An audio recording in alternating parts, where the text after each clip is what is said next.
నమస్కారం SRK news కి స్వాగతం. ఈనాటి వార్తా విశేషాలు.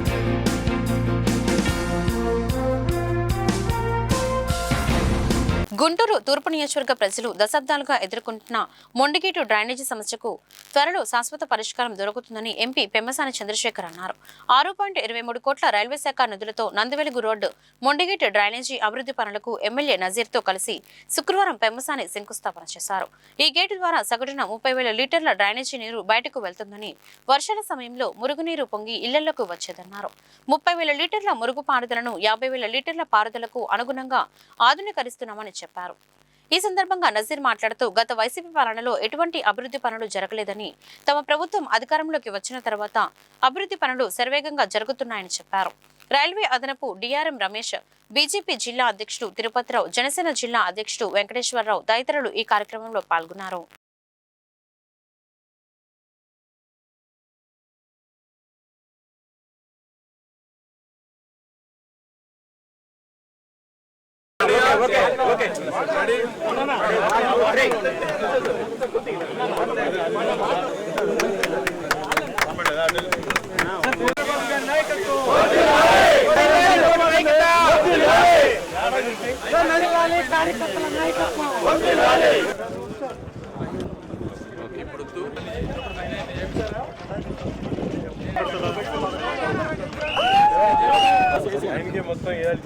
ప్రాంతాల ద్వారా 3 డ్రైనేజ్ సిస్టమ్స్ ద్వారా వెళ్తుంది. ఒకటి పీకల వాగు, రెండోది ఆటోనగర్, మూడోది ఈ మొండిగేటు.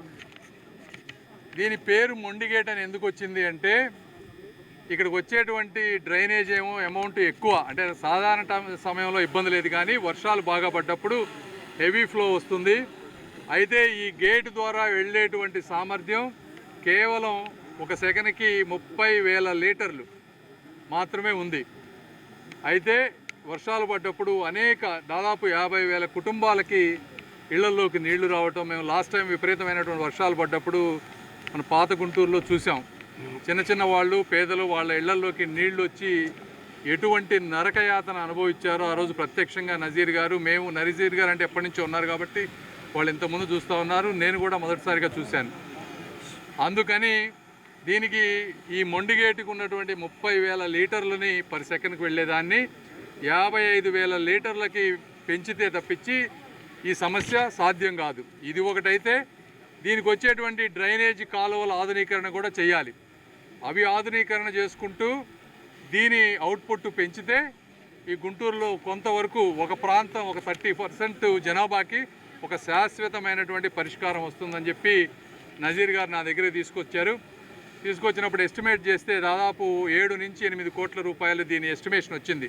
ఎందుకంటే రైల్వే గేట్ కింద నుంచి ఈ ప్రీకాస్ట్ చేసి రైల్వే వాటికి ఇబ్బంది లేకుండా మనం అండర్ గ్రౌండ్ వెంట్ ఓపెన్ చేయాల్సిన అవసరం ఉంది. కాబట్టి అప్పుడు మనం 7-8 కోట్లు ఎక్కడి నుంచి తీసుకురావాలని ఆలోచించాం, మున్సిపాలిటీ నుంచా లేకపోతే రైల్వే నుంచా అని. అయితే ఇది వాటర్ వచ్చినప్పుడు రైల్వే లైన్కి కూడా ఇబ్బంది అవుతుంది కాబట్టి రైల్వే అధికారులని, మినిస్టర్లని అందరినీ రిక్వెస్ట్ చేశాం. మన దగ్గర కొంత ఆర్థికంగా ఇబ్బంది ఉందని వాళ్ళందరూ సహకరించి రైల్వే అధికారులు అందరూ కూడా దీనికి దాదాపు 7 కోట్ల రూపాయలు శాంక్షన్ చేశారు ఈ రోజున. కాబట్టి ఈ కార్యక్రమం శంకుస్థాపన చేసుకుంటా ఉన్నాం. దీనికి దాదాపుగా సుమారు 18 సెగ్మెంట్లు కావాలి, ఇట్లా ప్రీకాస్ట్ సెగ్మెంట్లు. అయితే ఇప్పటికే 9 సెగ్మెంట్లు కంప్లీట్ చేశారు. ఇంకో 9 కంప్లీట్ చేస్తే అవి కనుక రైల్వే దాని కింద కనుక పెడితే మనం దాదాపుగా ఈ డిసెంబరు జనవరి కల్లా ఇది కంప్లీట్ చేస్తే చాలా వరకు సమస్యలు, ఈ ప్రాంతంలో డ్రైనేజ్ సమస్యలన్నీ వెళ్ళిపోతాయి.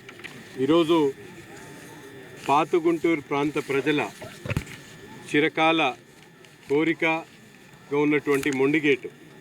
ఎందుకంటే దాదాపు 3 దశాబ్దాల నుంచి గుంటూరు నగరంలో నివసిస్తున్నటువంటి పాత గుంటూరు వాస్తవ్యులు అనేక మంది తాము ఉండేటువంటి ఇళ్లలో చుక్క నీరు పడితే, వర్షం వస్తే మొత్తం మునిగిపోయేటువంటి పరిస్థితులు. బయట ఊళ్ళో వచ్చేటువంటి డ్రైన్ వాటర్ మొత్తం కూడా పాత గుంటూరు ప్రాంతంలో ఉన్నటువంటి ఇళ్లలోకి, అలాగే వాళ్ళకి సంబంధించినటువంటి స్థలాల్లో పెద్ద ఎత్తున చేరి దాదాపు వారాలు 10 రోజుల పాటు ఈ ప్రాంతం వైపు వచ్చేటువంటి పరిస్థితులు ఉండేవి కావు.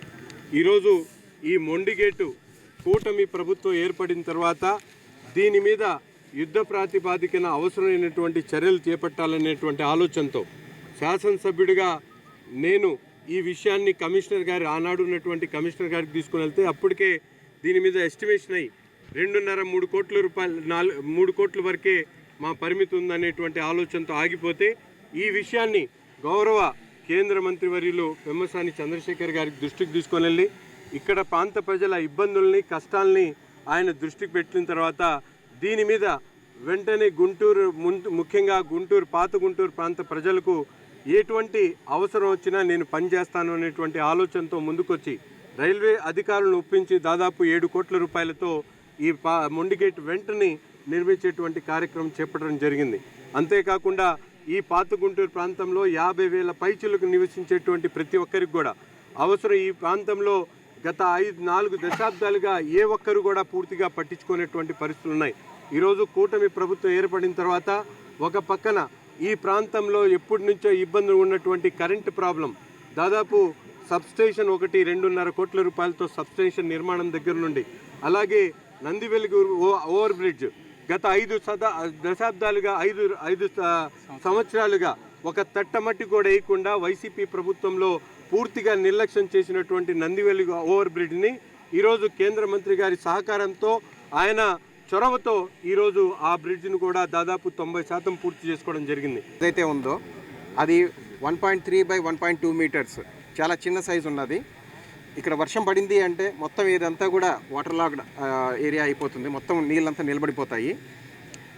ఇప్పుడు ఏదైతే కట్టబోతున్నామో 6.23 crores ఇనిషియల్ ఎస్టిమేట్, దాదాపు 7 కోట్ల మా మంత్రి గారు చెప్పినట్లు 7 కోట్ల దగ్గరలో మాకు మొత్తం ఖర్చు అవుతుందండి.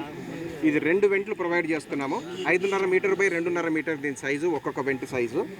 ఫ్యూచర్లో కూడా సిటీ డెవలప్ అవుతుంది కాబట్టి డ్రైనేజ్ ఏదొచ్చినా కూడా ఇది దానికి కూడా తట్టుకునేలాగా ఇప్పుడు కట్టడం జరుగుతోంది. ఈ సంవత్సరమే వర్క్ శాంక్షన్ అయింది. దీనికి మనకి వర్క్ కూడా మేము అవార్డు చేసింది మేలో అవార్డు చేశాము. ఆల్రెడీ మనము 9 సెగ్మెంట్లు కాస్ట్ చేసేసుకున్నాము. ఇంకొక 9 సెగ్మెంట్లు ఈ నెలన్నరలో కంప్లీట్ చేసేస్తాము. వర్షాకాలం పూర్తిగా మనకి తగ్గిన వెంటనే ఈ సెగ్మెంట్లు కూడా మేము ఇన్సర్ట్ చేసేసి దీన్ని ఓపెన్ చేసేస్తాము. మేము ఇక్కడున్న ప్రజలకు విజ్ఞప్తి చేసేది ఏమంటే, దీంట్లో ఈ మురుగు కాలంలో మురుగే పోనిద్దాము, చెత్తా చెదారం వేయకుండా దీన్ని సక్రమంగా చూసుకుందాము. మన కోసమనేసి ఈ బ్రిడ్జ్ కడుతున్నాము అనేసి గుర్తుపెట్టుకునేసి మీ సహకారాలు అందించాలని కోరుతున్నాము. దాంతో మా రైల్వే ట్రాక్ కూడా ఇబ్బంది లేకుండా ఉంటుంది. ఇటువంటి పెమ్మసాని చంద్రశేఖర్ గారికి, స్థానిక శాసనసభ్యులు నజీర్ అహ్మద్ గారికి, విచ్చేసినటువంటి కూటమి నాయకులకు, కార్యకర్తలందరికీ కూడా పేరు పేరున నమస్కారాలు. ఏదైతే మంచి నాయకుడు ఉంటాడో అక్కడ మంచి జరుగుద్ది. మంచి ప్రభుత్వం ఉంటే ప్రజలందరికీ కూడా మంచి జరుగుద్ది. అదే ఈ ప్రభుత్వంలో ఈ యొక్క సంక్షేమ కార్యక్రమాలు కానివ్వండి, అభివృద్ధి కార్యక్రమాలు కానివ్వండి, తండ్రి మంచివాడైతే బిడ్డలందరూ కూడా మంచిగా ఉంటారు. కాబట్టి గత ప్రభుత్వం ఏదో చేసింది, వాళ్ళ గురించి మనం మాట్లాడుకోవడం కూడా అనవసరం. వాళ్ళ గురించి మాట్లాడుకుంటే మనకు టైం వేస్ట్ అవుతుంది. కాబట్టి ఇప్పుడు జరిగేటువంటి అభివృద్ధి కార్యక్రమాలని ప్రజల్లోకి తీసుకెళ్ళాలి.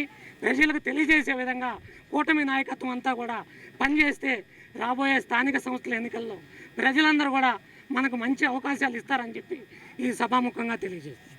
ఈ రోజున గుంటూరులో ఈస్ట్ నియోజకవర్గంలోని ఏదైతే మొండిగేట్గా పిలువబడుతుందో డ్రైనేజ్, ఆ మొండిగేట్ని పెద్దది చేసే విధంగా ఇవాళ శంకుస్థాపన చేసినటువంటి కేంద్ర మంత్రివర్యులు పెమ్మసాని గారికి, ఈ ప్రాంత శాసనసభ్యులు నజీర్ గారికి ముందుగా మనస్ఫూర్తిగా అభినందనలు తెలియజేస్తూ, ఒకసారి ప్రజలందరూ కూడా ఆలోచన చేయండి, గమనించండి అని కోరుతున్నాను. ఎందుకంటే గతానికి ఇప్పటికీ ఉన్నటువంటి వ్యత్యాసాన్ని, గుంటూరు పట్టణంలో మొండికేసిన పనులన్నింటినీ కూడా ఇవాళ తీర్చిదిద్దేటటువంటి ఒక కార్యక్రమాన్ని కూటమి ప్రభుత్వం, అదేవిధంగా స్థానిక పార్లమెంటేరియన్ కేంద్ర మంత్రివర్యులు పెమ్మసాని గారు ఏ రకమైనటువంటి ఒక మంచి ఆలోచనతో ఏంటర్ చూడండి ఒక చెయ్యాలనే ఒక తపనతో చేస్తున్నారో ఒకసారి నగర ప్రజలందరూ కూడా ఆలోచించమని చెప్పి కోరుతున్నాను. ఎందుకంటే గతంలో చూసాం, ఏమీ చేయకుండా ఎప్పుడొచ్చినా నేను నొక్కానని చెప్పడం తప్పితే ఆ నొక్కటం ఏంటో తెలియదు. కానీ ఇవాళ కూటమి ప్రభుత్వంలోని నాయకులు నొక్కుతున్నటువంటి బటన్లు చూడండి, ప్రతిదీ కూడా అభివృద్ధికి చెందింది. ఎన్ని అభివృద్ధి పనులు జరుగుతున్నాయో ఒకసారి గమనించమని చెప్పి ప్రజలందరూ కోరుతున్నాను. ఎందుకంటే చూసాం గతంలో రాజధానిని ఏ రకంగా ఎగతాళి చేశారో, గ్రాఫిక్స్ అన్నారు. ఇవాళ కోరుతున్నదే జగన్మోహన్ రెడ్డి గారిని, ఆ బ్యాచ్ అందరినీ కూడా గ్రాఫిక్స్ నుంచి ఒరిజినాలిటీ ఎలా ఉందో ఒక్కసారి మీరు రేపు పొద్దున వచ్చి అమరావతిలో చూస్తే ఆ సీడ్ యాక్సెస్ రోడ్డు దగ్గర నుంచి ఎమ్మెల్యే క్వార్టర్స్ దగ్గర నుంచి అన్నీ కూడా మీకు స్పష్టంగా కనిపిస్తాయి అని చెప్పేసి ఒకసారి అర్థం చేసుకోండి. రాజధాని అభివృద్ధి పేరుతో అప్పులు తీసుకొచ్చి చంద్రబాబు లోకేష్ దోచుకునే ప్రయత్నం చేస్తున్నారని మాజీ మంత్రి అంబటి రాంబాబు ధ్వజమెత్తారు. గుంటూరు సిద్ధార్థనగర్లోని క్యాంపు కార్యాలయంలో శుక్రవారం అంబటి మీడియాతో మాట్లాడారు. రాజధాని నిర్మాణాల్లో వైఫల్యాలను కప్పిపుచ్చేందుకు తండ్రి కొడుకులు ఆర్భాటాలు చేస్తున్నారని అన్నారు. 21.77 కిలోమీటర్ల సీడ్ యాక్సెస్ రోడ్డు నిర్మాణానికి 1519 కోట్లు చేశారని, ఇటువంటి రేట్లు ఏ దేశంలో లేవని చెప్పారు. దోపిడీ కోసమే అప్పులు చేస్తున్నారని, తాము చేస్తున్న విమర్శలపై డీఎస్సీ తరహాలోనే సమాధానం ఇవ్వకుండా పారిపోవద్దని అన్నారు. అమరావతి అంటేనే అవినీతి అని ఆరోపించారు. ప్రతిపక్ష హోదా ఇస్తే అసెంబ్లీకి వెళ్తామని అన్నారు. రాజధాని సీడ్ యాక్సెస్ రోడ్డు పేరు మీద ప్రారంభోత్సవం అని చెప్పి చాలా పెద్ద హంగామా చేశారు. ఈ సీడ్ యాక్సెస్ రోడ్డు పరిపూర్ణంగా ఇంకా పూర్తి కాలేదు. దాని మీద ఇంకా వాహనాలు నడవటం లేదు. కేవలం ఒక స్టీల్ బ్రిడ్జిని ఓపెన్ చేయడానికి చాలా ఆర్భాటం హంగామా చేసి చాలా సుదీర్ఘమైన ఉపన్యాసాలు ఇచ్చేటటువంటి ప్రయత్నం చేశారు.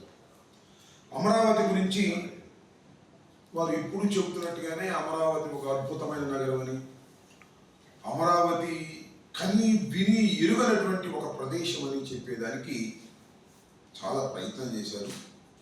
కానీ ప్రజలు ఎవరు, దగ్గరగా ఉన్న ప్రజలు నమ్మేటటువంటి పరిస్థితి మాత్రం లేదు. అమరావతి 1,00,000 ఎకరాల అమరావతి అన్నారు. చివరికి ఇప్పుడు చూస్తే 7 బిల్డింగులు, ఒక సీడ్ యాక్సెస్ రోడ్డు కూడా అపరిపూర్ణంగా నిర్మాణం జరిగిన దశలో ఉంది. ఇది ఒక విధంగా చెప్పాలంటే చంద్రబాబు నాయుడు గారు 2014 అధికారంలోకి వచ్చిన దగ్గర నుంచి ఇప్పుడు వరకు సుమారుగా ఆయన 7 సంవత్సరాలు పరిపాలన చేశాడు. 7 సంవత్సరాల్లో ఏది పరిపూర్ణంగా పూర్తయినటువంటి సందర్భం లేదు. It is a utter failure. ఈ ఫెయిల్యూర్ని, ఈ వైఫల్యాన్ని కప్పిపుచ్చుకునేందుకు ఒక సుదీర్ఘమైన ఉపన్యాసాలు చేయటం, ఆర్భాటాలు చేయటం, వరల్డ్ క్లాస్ సిటీ అని చెప్పటం, గ్రీన్ ఎటు చూసినా గ్రీన్ కనిపిస్తుంది, గ్రీనరీ సిటీ అని చెప్పటం, లేదా ఎటు చూసినా నీళ్లు కనపడుతూ ఉంటుంది, ఇది అద్భుతమైన నగరం అని చెప్పేటటువంటి ఒక ఎక్స్పోజ్ చేసేటటువంటి, మార్కెటింగ్ చేసుకునేటటువంటి విధానాన్ని మాత్రమే ఈ రాష్ట్ర ముఖ్యమంత్రి గారు ప్రయత్నం చేస్తున్నారు తప్ప ఏ విధమైన అభివృద్ధి అమరావతిలో లేదు. ఇది అందరికీ తెలిసినటువంటి సత్యం. నేను ఇక్కడ ఇంకొక విషయం కూడా చెప్పదలుచుకున్నాను. ఒకసారి అమరావతిలో ఈ జరుగుతున్నటువంటి అభివృద్ధి అనండి, బిల్డింగ్స్ అనండి, వీటి రేట్లు చూస్తుంటే నిజంగా చాలా ఆశ్చర్యం ఇస్తుంది. మాట్లాడటానికి కూడా వీలైనటువంటి పరిస్థితి ఏర్పడతా ఉంది. నిజంగా రాష్ట్ర అభివృద్ధి కోరుకునేవాళ్ళు, రాష్ట్రం వెనుకబడిపోతుందని బాధపడేవాళ్ళు, చివరికి తెలుగుదేశంలో కూడా ఆలోచన పరులకు ఈ రేట్లు చూస్తే మాత్రం గుండె పగిలిపోయేటటువంటిది. అమరావతి అంటే అద్భుతమైన నగరం కాదని, అమరావతి అంటే దోపిడీ, అమరావతి అంటే అవినీతి అని చాలా స్పష్టంగా అర్థమవుతుంది. నేను అమరావతిలో ఇప్పుడు for example seed access road గురించి మనం మాట్లాడుకుందాం. ఈ సీడ్ యాక్సెస్ రోడ్డు ఒక అద్భుతమైన రోడ్డు అని చంద్రబాబు నాయుడు గారు చెప్తున్నారు. దాన్ని ఒకసారి మనం పరిశీలిద్దాం. అది మొత్తం 21.7 కిలోమీటర్లు. అమరావతి సీడ్ యాక్సెస్ దగ్గర నుంచి, అక్కడ సీడ్ దగ్గర నుంచి బయలుదేరి అది నేషనల్ హైవే దగ్గరికి కలిసేటటువంటి 21.77 కిలోమీటర్ల రోడ్డు. దీనికి చంద్రబాబు నాయుడు గారు ఎంత ఖర్చు పెడుతున్నాడో తెలుసా మీకు? 21.77 కిలోమీటర్లకి ఆయన ఖర్చు పెడుతుంది 1,519 కోట్ల రూపాయలు. 1,519 కోట్ల రూపాయలు ఆయన ఖర్చు పెడుతున్నాడు కేవలం 21.77 కిలోమీటర్లకి. ఎక్కడైనా ఉందా ఇది? ఎప్పుడైనా చూశారా? ఈ దేశంలోనే కాదు, ఏ దేశంలో అయినా ఇంత ఖర్చు పెట్టడం చూశారా అని అడుగుతా ఉన్నాను. దానిలో 3 దశలు అన్నారు. మొదటి దశ ఫేజ్ 1 14.21 కిలోమీటర్ల రహదారి నిర్మాణం. దానికి 285 కోట్ల రూపాయలు 2017లో ఆయన గ్రాంట్ చేశారు, పనులు అప్పచెప్పారు. ఆ తర్వాత అది ఏం జరిగిందంటే మీకు తెలుసు, తర్వాత ఆగిపోయింది. 2017లో ప్రారంభించినటువంటి ఈ 14.21 కిలోమీటర్ల మొదటి ఫేజు 2019 నాటికి 185 కోట్ల రూపాయలు ఖర్చు పెట్టారు. అంటే ఖర్చు పెట్టాల్సింది ఎంత? 100 కోట్లు. ఇప్పుడు దాన్ని రివైజ్ చేసి ఏం చేశారంటే, దానికి 100 కోట్లకు పూర్తి చేయాల్సినటువంటి ఆ రోడ్డుని 365 కోట్లకు పెంచారు. 365 కోట్లకు, 100 కోట్లతో మొట్టమొదటి అంచనాలో పూర్తి చేయవలసిన మిగతా భాగాన్ని 365 కోట్లకు పెంచి జీఎస్టీ అన్ని కలిపి 465 కోట్ల రూపాయలకు అప్పచెప్పారు. చూడండి ఎంత దారుణంగా రేట్లు పెంచేసుకుని దోచుకునేటటువంటి కార్యక్రమం ఇవాళ చేస్తున్నారో ఒకసారి ఆలోచించమని మనం చేస్తున్నాం. దేశంలో 140 కోట్ల మంది మానసిక క్షోభలో ఉన్నారని, నిరుద్యోగులు ఎవరూ సంతోషంగా లేరని మాజీ కేంద్ర మంత్రి చింతామోహన్ అన్నారు. గుంటూరు బ్రాండిపేటలో శుక్రవారం చింతామోహన్ మీడియాతో మాట్లాడారు. నరేంద్ర మోదీ, అమిత్ షా మాత్రమే ఇలాంటి చదువు లేకుండా అబద్దాలతో పరిపాలన చేస్తున్నారని ఎద్దేవా చేశారు. నీట్ పరీక్ష నిర్వహణలో అన్ని అవకతవకలు జరిగాయని, వెంటనే నీట్ రద్దు చేయాలని డిమాండ్ చేశారు. అదేవిధంగా నీట్ రద్దు చేస్తూ అసెంబ్లీలో తీర్మానం చేయాలని చెప్పారు. 30 ఏళ్ల నుంచి ఆంధ్రప్రదేశ్ను వైఎస్ రాజశేఖర రెడ్డి, చంద్రబాబు కుటుంబాలు మాత్రమే పరిపాలన చేస్తున్నాయని తెలిపారు. అభివృద్ధి ఏమీ లేకపోగా 11 లక్షల కోట్ల రూపాయలు అప్పు చేశారని మండిపడ్డారు. కాపులు కాంగ్రెస్ పార్టీలో చేరితే ముఖ్యమంత్రి చేస్తారని స్పష్టం చేశారు. గుంటూరు సిటీకి మీడియా సమావేశం రావడానికి కారణం, మీ ముందు 3-4 అంశాలు ప్రస్తావించేదానికి రావడం జరుగుతూ ఉంది. మొదటిది దేశ పరిస్థితులు, రెండోది రాష్ట్రం, 2 కుటుంబాల పరిపాలన, మూడవది కాపులు, దళిత క్రైస్తవులు, చివర్లో నీట్ ఎగ్జామ్. దేశ జనాభా 150 కోట్లు. ఈ 150 కోట్లలో దాదాపు 140 కోట్ల మంది మానసిక క్షోభలో ఉన్నారు. కొత్త మాట నేను వాడుతున్నాను, మానసిక క్షోభ. దేశంలో సైలెంట్ రెవల్యూషన్ నడుస్తా ఉంది. ఏ నిరుద్యోగి సంతోషంగా లేడు, క్షోభలో ఉన్నాడు, కన్నీటితో ఉన్నాడు, ఆవేశంతో ఉన్నాడు. విద్యార్థుల పరిస్థితి, నిన్న జైపూర్లో ఒక ఇంటర్మీడియట్ విద్యార్థి మాట్లాడిన మాటలు విద్యార్థుల మనోభావాలు బాగా అర్థమవుతున్నాయి. మరి నిరుపేదలు అప్పుల్లో ఉన్నారు, వచ్చే ఆదాయం చాలదు, ధరలు బాగా పెరిగిపోయినాయి, ఆర్థిక సంక్షోభంలో ఉన్నారు. ఆ భారతదేశంలో ఉన్నటువంటి అన్ని కుటుంబాలు 90%. ఇద్దరు పరిపాలిస్తున్నారు దేశాన్ని, నరేంద్ర మోడీ, అమిత్ షాలు. రాజ్యాంగ సవరణ చేయాలనుకుంటున్నారు. నరేంద్ర మోడీ ఎవరు? ఒక అవిద్యావంతుడు, అబద్ధాలు చెప్పుకునే ప్రధానమంత్రి. అమిత్ షా అంతకంటే తక్కువ. ప్రధానమంత్రి గారు చదువుకున్నది 4 తరగతులు, 1, 2, 3, 4. అబద్ధం చెప్పాడు ప్రధానమంత్రి అఫిడవిట్ లో. నేను BA గ్రాడ్యుయేట్ అన్నాడు. ఆయనకి ఇంగ్లీష్ రాదు, ABCDలు రావు. ఒక భారతదేశ ప్రధానమంత్రి అబద్ధాలు చెప్పడం ఇదే నిదర్శనం. ఆయన నేను అంటున్నాను, అబద్ధాల ప్రధానమంత్రి. ఎలక్షన్లకు ముందు ఆయన చెప్పాడు, సంవత్సరానికి 2 కోట్ల మందికి ఉద్యోగాలు ఇస్తా అన్నాడు. 12 సంవత్సరాలు దాటిపోయింది, 24 కోట్ల మందికి ఉద్యోగాలు ఇవ్వాలి. అబద్ధం చెప్పి అధికారంలోకి వచ్చాడు. ప్రతి ఇంటికి 10 లక్షల రూపాయలు ఇస్తా అన్నాడు, 10 నయా పైసలు ఇవ్వలేకపోయాడు. ఇట్లా అబద్ధాలు చెప్పుకుంటూ పోతున్నటువంటి ప్రధానమంత్రి భారతీయ జనతా పార్టీ వైఖరిని ఖండిస్తున్నాను. మొన్న జరిగినటువంటి నీట్ ఎగ్జామ్ దాంట్లో అన్ని పొరపాట్లే. గత కొన్ని సంవత్సరాలుగా నీట్ ఎగ్జామ్ జరుగుతా ఉంది, ప్రతి దఫా పేపర్ లీక్ అవుతా ఉంది, అమ్ముకుంటున్నారు భారతీయ జనతా పార్టీ వాళ్ళు. అయోధ్యలో చందాలు దండుకున్నట్టు అవినీతి అయోధ్యలో జరిగినట్టుగా నీట్లో కూడా అవినీతి జరిగింది. వైసీపీ హత్య రాజకీయాలను ప్రోత్సహిస్తుందని ఎమ్మెల్యే ఎరపతినేని శ్రీనివాసరావు విమర్శించారు. వాళ్ళే హత్యలు చేసుకుని తమపై రుద్దే ప్రయత్నం చేస్తున్నారని అన్నారు. గుంటూరులోని క్యాంపు కార్యాలయంలో శుక్రవారం ఎరపతినేని మాట్లాడారు. కూటమి నాయకులపై వైసీపీ నాయకులు ఇష్టారాజ్యంగా మాట్లాడడం సమంజసం కాదన్నారు. తాము పద్ధతి తప్పితే ఎలా ఉంటుందో చూపిస్తామని హెచ్చరించారు. తమ నాయకులు అభివృద్ధిపై దృష్టి పెట్టారని చెప్పారు.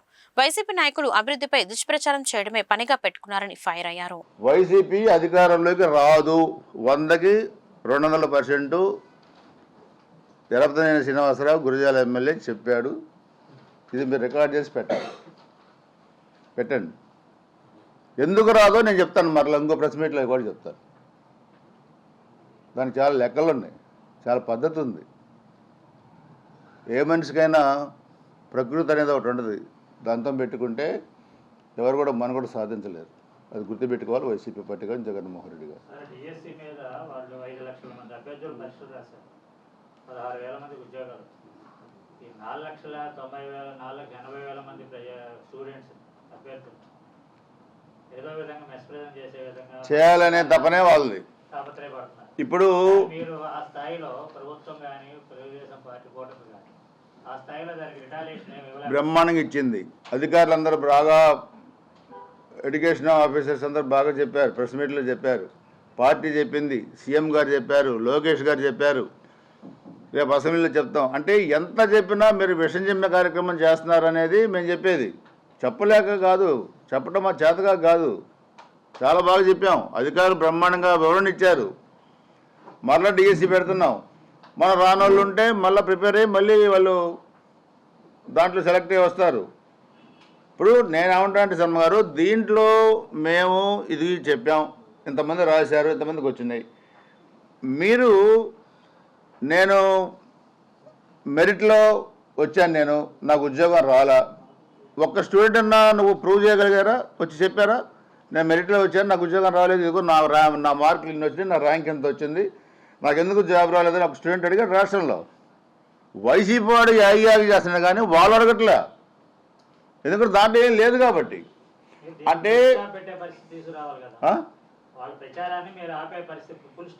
ఫుల్ స్టాప్ పెట్టాం చాలా వరకు. కాకపోతే ఇది వాళ్ళు అనేది ఏంటంటే మీరు చెప్పినట్టుగా వచ్చింది 16,000 మందికి కదా, రాని వాళ్ళు చాలామంది ఉన్నారు కాబట్టి వాళ్ళందరినీ మేము నెగిటివ్ తీసుకుంటాం, మీ మీద ప్రభుత్వం మీద వ్యతిరేకత తెస్తామనేది వాళ్ళు చెబుతున్నారు.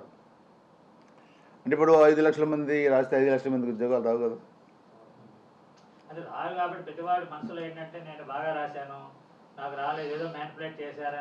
మ్యానిపులేట్ చేస్తే ఇప్పుడు దాంట్లో ఎన్ని ఉద్యోగాలు ఉన్నాయో అన్ని ఉద్యోగాలే కదా మనకు వచ్చేది. ఎన్ని లక్షల మంది రాసినా ఒక నిమిషం మీకు వివరణ ఇస్తాను, వస్తాయి. లేదు మ్యానిపులేట్ చేయాలంటే, లేకపోతే మా పార్టీకి అనుకూలంగా ఉన్న వాళ్ళకి ఇవ్వాలంటే దానికి ఒక సిస్టమ్ ఉంది కదా. నేను ఆ సిస్టంలో ఎక్కడ లోపాలు జరిగినాయి మీరు చెప్పమంటున్నా, అది చెప్పట్లే మీరు. నేను వైసీపీని అడిగేది ఏంటంటే సిస్టంలో ఎక్కడ లోపం జరిగింది. ఇదిగో మా అబ్బాయి మెరిట్లో రావాలా, రాలేదు, రాకపోతే ఎందుకు రాలేదో నువ్వు చెప్పలేకపోతున్నావు. యాగి చేయడానికి ఏదో బజార్న పడ్డావు. పడిన తర్వాత నిజంగా మరి 5 లక్షల మంది రాస్తే 16,000 మందికి వచ్చినప్పుడు మిగతా 4.5 లక్షల మంది రోడ్డు ఎక్కాలి కదా, మాకు ఉద్యోగాలు రాలేదని. ఎందుకు ఎక్కట్లా అంటే దాంట్లో ఏం జరగలేదని అర్థం. రాజకీయాల్లో ఆదర్శవంతమైన నాయకుడు మాజీ ఎమ్మెల్యే మొహమ్మద్ ముస్తఫా అని వైసీపీ మైనార్టీ నాయకులు పేర్కొన్నారు. మైనార్టీ నాయకులు మొహమ్మద్ అబీద్ బాషా, అఫ్సర్ ఇలియాకత్ సైదా ఖాన్ అబ్దుల్లా ఖాన్ శుక్రవారం వైసీపీ నగర అధ్యక్షురాలు నూరి ఫాతిమా కార్యాలయంలో మాట్లాడారు. వ్యాపారులు ముస్తఫా బిజీ అయిన కారణంగానే కుమార్తె నూరి ఫాతిమాను రాజకీయ వారసురాలుగా తీసుకువచ్చారని చెప్పారు. టీడీపీ బెదిరింపులకు ఫాతిమా భయపడే వ్యక్తి కాదన్నారు. దమ్ముంటే ముస్తఫాపై మోపిన నేరాన్ని రుజువు చేయాలని సవాల్ విసిరారు. కూటమి ప్రభుత్వం ఒత్తిడితోనే పోలీసులు సోదాలు చేస్తున్నారని తెలిపారు. ముస్తఫా అక్రమ కేసుల నుండి కడిగిన ముత్యంలా బయటకు వస్తారని ధీమా వ్యక్తం చేశారు.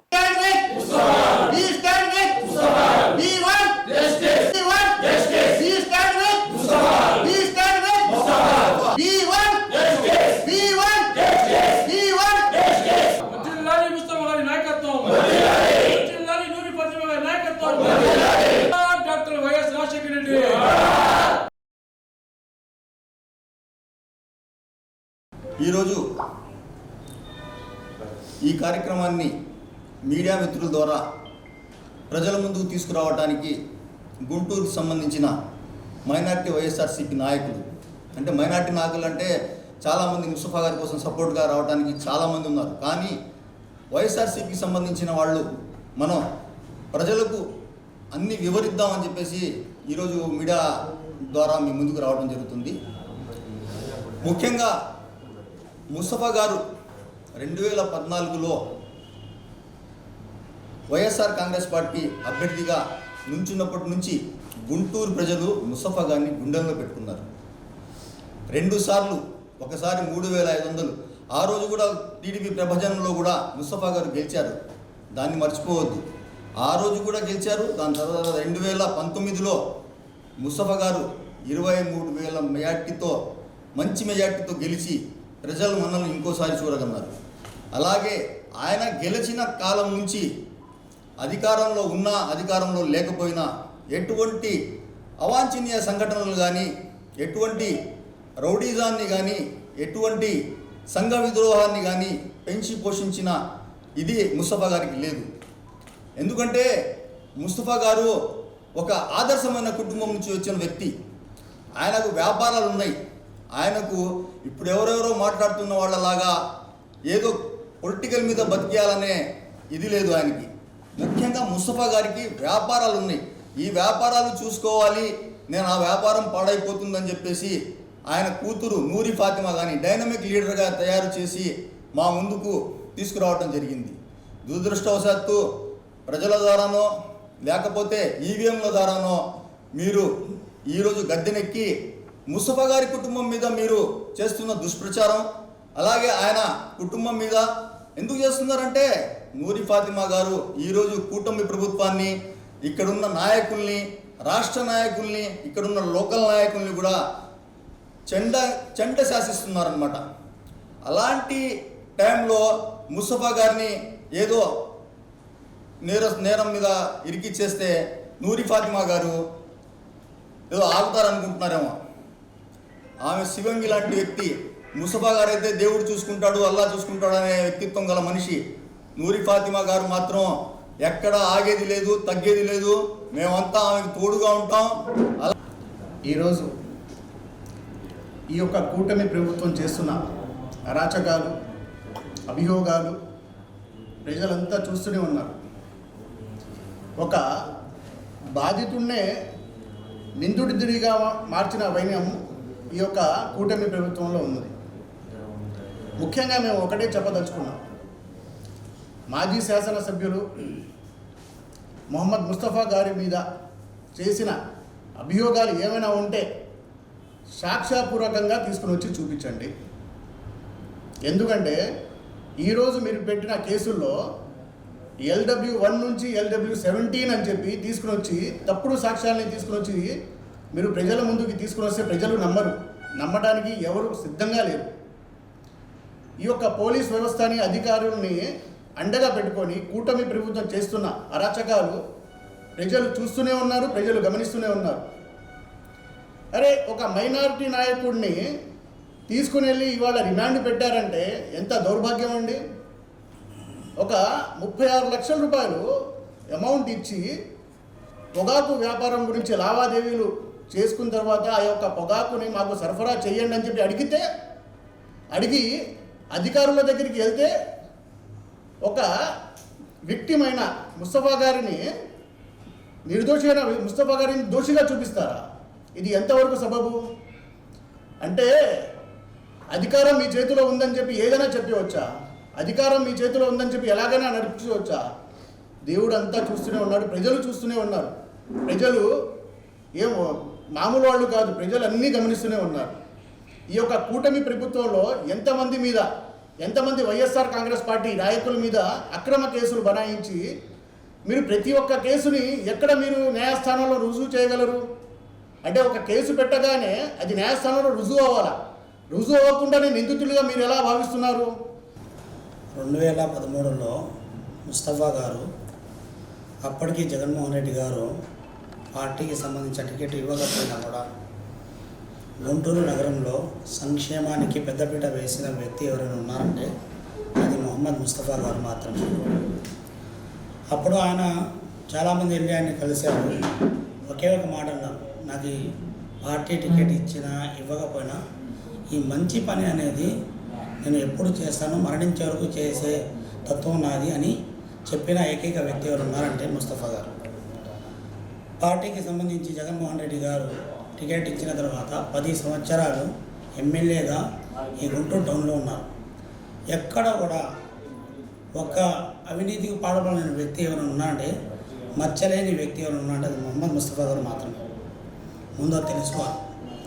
ఈరోజు అధికారంలో వచ్చిన 2.5 సంవత్సరాల్లో స్థానికంగా ఉన్న నాయకులు ఎంత అవినీతికి పాల్పడుతున్నారంటే, చిన్న చిట్కా వ్యాపారాలు చేసుకునే వాళ్ళకు కూడా ఎటువంటి ఇది లేకుండా పోయింది, రక్షణ లేకుండా పోయింది. వాళ్ళకు కూడా దగ్గర కూడా డబ్బులు వసూలు చేయడము, వాళ్ళని కష్టపెట్టడము.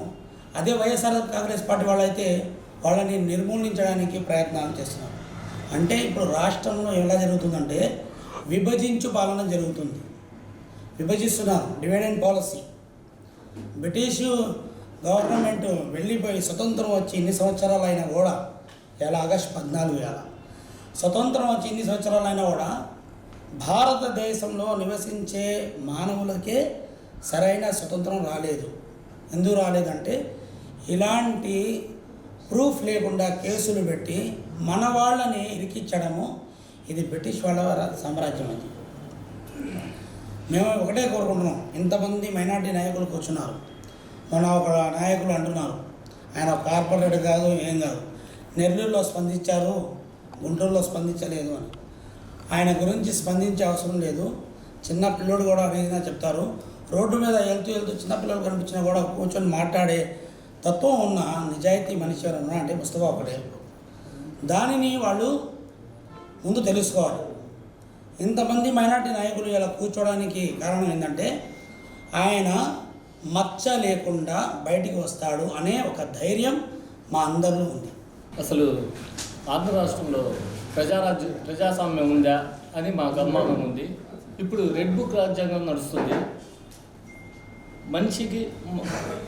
మంచికి మారు పేరైన మొహమ్మద్ ముస్తఫా గారికి ఆయన తిరిగేయటం కూడా పొగాకు వ్యాపారంలో ఎంతో కష్టపడి వ్యాపారం డెవలప్ చేసుకొని ఎదుటోళ్ళకి డబ్బులు ఇచ్చి పొగాకు కొట్టడానికి వెళ్తే దానికి ఎదురు కేసు పెట్టి అతని డబ్బులు పెట్టి అతని మీద కేసు పెట్టి ఎంతవరకు సవాబండి? ఇది రాజ్యాంగంలో ఇది ఉందా? ప్రజాస్వామ్యం జరుగుతుందా? ఆయనకే జరిగినప్పుడు సామాన్య మైనార్టీ నాయకుడికి ఇంకా తరగడం జరుగుతుంది కదా. అసలు అతనికి ఎందుకు కట్టడి చేయాల్సిన అవసరం ఉందంటే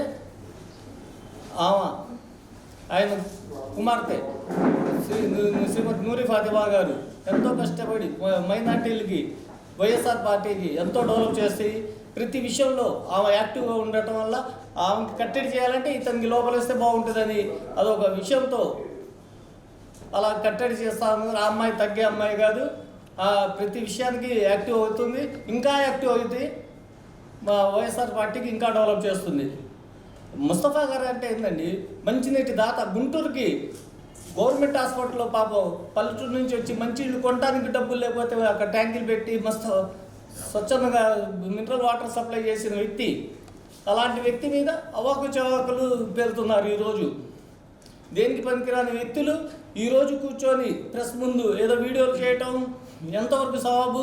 ముస్తఫా గురించి ఒకళ్ళు చెప్పాల్సిన అవసరం లేదు. చిన్న పిల్లోడిని కదిలిస్తే కూడా, ఒక ముస్లిం చచ్చిపోయే ముందు ముస్లిం కదిలిస్తే కూడా ముస్తఫా ఎంతో తెలుస్తుంది.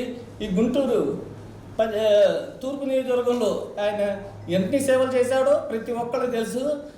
స్వాతంత్ర దినోత్సవాన్ని పురస్కరించుకొని శుక్రవారం నగరపాలక సంస్థ ఆధ్వర్యంలో ర్యాలీ జరిగింది. నగరంపాలెం 3 బొమ్మల సెంటర్ నుండి కలెక్టరేట్ వరకు ఈ ర్యాలీ కొనసాగింది. జీఎంసీ అధికారులు, సిబ్బంది, పలు పాఠశాలల విద్యార్థులు ఈ ర్యాలీలో పాల్గొన్నారు.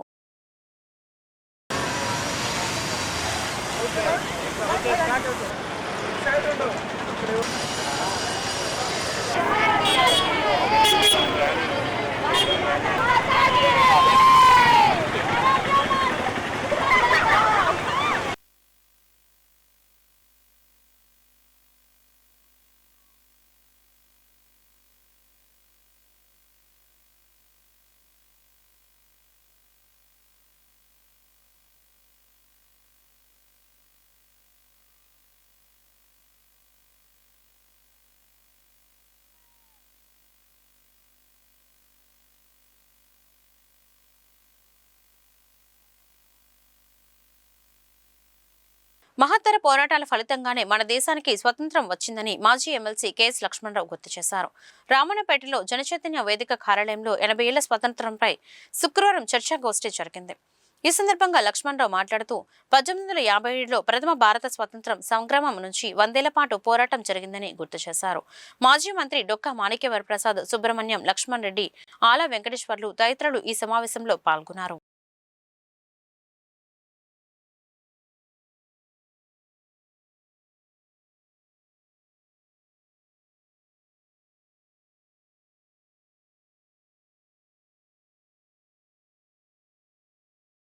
రెండు 2014లో నరేంద్ర మోడీ అధికారంలోకి వచ్చి 12 ఏళ్ళు. నరేంద్ర మోడీ పలానా ప్రాజెక్ట్ కట్టాడు, పలానా పరిశ్రమ పెట్టాడు అనేది మీలో ఎవరన్నా ఒకళ్ళు చెప్పండి. ఆయన పెట్టుకుంటాడు, లేకపోతే లేదు. కానీ అంతకుముందు ఏమీ జరగలేదు. నిన్న నేను విక్రమ్ సారాభాయ్ గురించి ఒక ఆర్టికల్ చదివాను. Vikram Sarabhai father of Indian space research. ఈ దేశంలో అంతరిక్ష రంగం అభివృద్ధి చెందిందంటే నెహ్రూ స్వయంగా ఆయన ఇంటికి వెళ్ళి, నీది బాధ్యత, ఒక ప్రధానమంత్రి ఒక సైంటిస్ట్ ఇంటికి వెళ్ళాడు.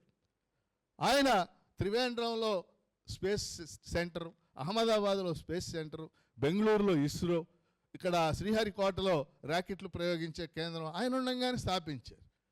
అవన్నీ పెట్టారు కాబట్టి వాళ్ళు ర్యాకెట్లు ప్రయోగిస్తున్నాం. అసలు అప్పుడు ఏం జరగలేదంటే ఎట్లా కుదురుద్ది?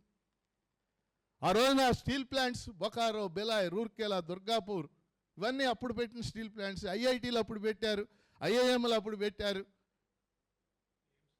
తర్వాత ప్రాజెక్టులు, ముఖ్యంగా నాగార్జున సాగర్ ప్రాజెక్ట్ నువ్వు కట్టావా?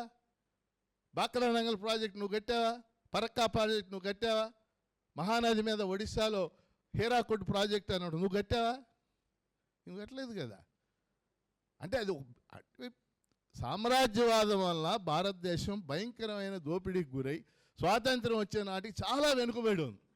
ఆ వెనుకబాటుతనం నుంచి ముందుకు రావాలంటే ప్రభుత్వ రంగం కీలక పాత్ర వహించాలి అని ఆ రోజు ప్రభుత్వం 1948లో పారిశ్రామిక తీర్మానం, 1956లో పారిశ్రామిక తీర్మానం పెట్టి ఈరోజు మనం చూసే పెద్ద పెద్ద పరిశ్రమలు, బిహెచ్ఈఎల్, ఈసీఐఎల్ ఇలాంటి పరిశ్రమలను పెట్టబట్టి మన కాళ్ళ మీద మనం నిలబడ్డాం.